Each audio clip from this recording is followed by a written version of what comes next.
प्रसन्नता के लिए, क्योंकि सती मैया बड़ी दुखी हो गई। अब कोई पति 87,000 वर्ष तक बातचीत न करे बैठा है ऐसे, तो पत्नियों को दिक्कत तो होगी।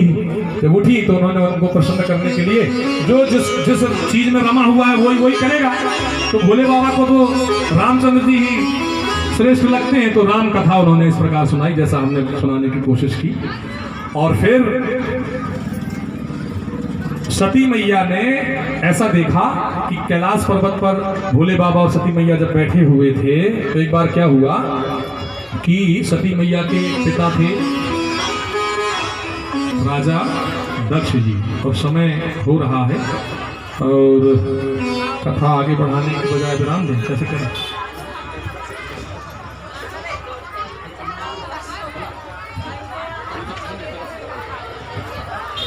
तो छोटे में थोड़ी सा समझ लेते हैं, समय हो गया है।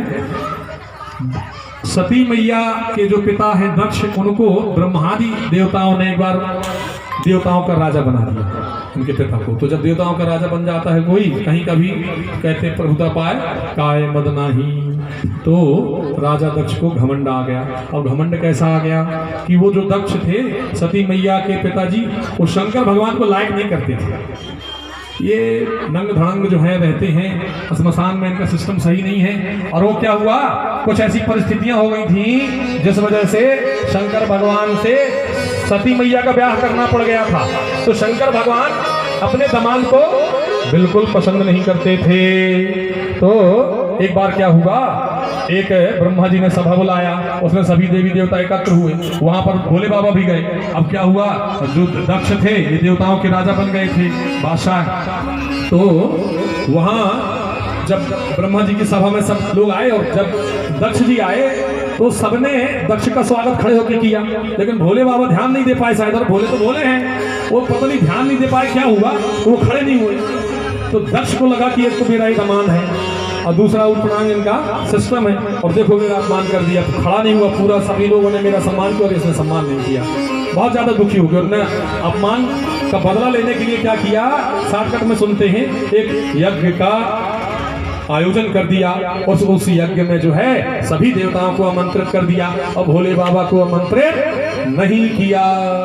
तो एक दिन जो है भोले बाबा और सती मैया कैलाश पर्वत पर बैठे हुए थे, तो क्या हुआ, सती मैया देख रही कि ऊपर से आकाश मार्ग से कुछ वायुयान जा रहे हैं, जहाज जा रहे हो, आकाश मार्ग से वाहन जा रहे हैं। अपने अपने वाहन में देवता लोग बैठ करके जो है क्या कर रहे हैं, किसी दिशा में जा रहे हैं। तो सती मैया ने भोले बाबा से पूछा कि प्रभु ये सब ऊपर क्या हो रहा है? तो भोले बाबा ध्यान किए, बोले ऐसा है, आपके पिता जो है दक्ष, उन्होंने एक यज्ञ का आयोजन किया है और उसमें ही सबको आमंत्रित किया है, तो वहां जा रहे हैं। तो बोले क्या चलिए अपन भी चले। तो भोले बाबा ने बोला कि उन्होंने हमको कहाँ आमंत्रित किया, अगर आमंत्रित किया होता तो आपको पता होता, लेकिन आपको पता नहीं है और हमको तुम्हारे पिता ने अपमानित करने के लिए नहीं आमंत्रित किया। तो सती मैया को थोड़ी क्रोध तो आया, फिर उन्होंने कहा कोई बात नहीं, लेकिन ठीक है अगर आप नहीं जाएंगे तो हमको जाने की अनुमति दे दीजिए। भोले बाबा ने समझाया, देखिए बिना बुलाए किसी के घर नहीं जाना चाहिए, चाहे वो पिता ही क्यों ना हो, है ना। अगर बिना बुलाए आप जाएंगे तो अपमान होने के अवसर हैं, चांस है। लेकिन फिर भी सती मैया ने माना नहीं, तो भगवान भोलेनाथ ने बोला कि ठीक है आपके पिता हैं, आप चले जाइए।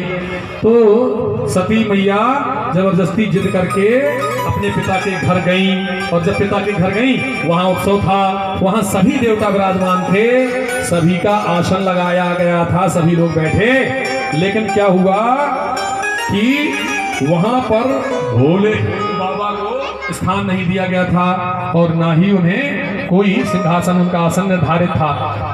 तो अच्छा, सती मैया गई तो उनसे कोई ढंग से मिला भी नहीं, माँ भर आई थोड़ी मिलने, बाकी कोई ना बहन लोग अच्छे से मिली और ना पिता तो मिले ही नहीं मिले। तो सती मैया बड़ी अपमानित महसूस की अपने आप को, और उन्होंने ये जान लिया कि यहाँ पर मेरे पति का अपमान हुआ है। तो बोले जिस सभा में शंकर जो है वो मेरे पति भर नहीं है, वो इस पूरे जगत के पिता भी हैं, और जो जगत पिता का अपमान किया है वो है उचित नहीं है, उसको दंड जरूर मिलेगा।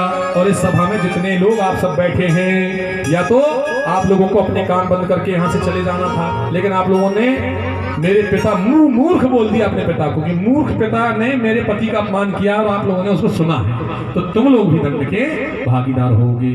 और सती मैया ने क्या किया, अपने अंगूठी से जमीन से और अग्नि प्रज्वलित करी और धड़ाक से अग्नि वहां प्रज्वलित हुई और उसी अग्नि में जो है सती मैया अपने आप को भस्म कर दिया उन्होंने। जब भस्म कर दिया तो ये खबर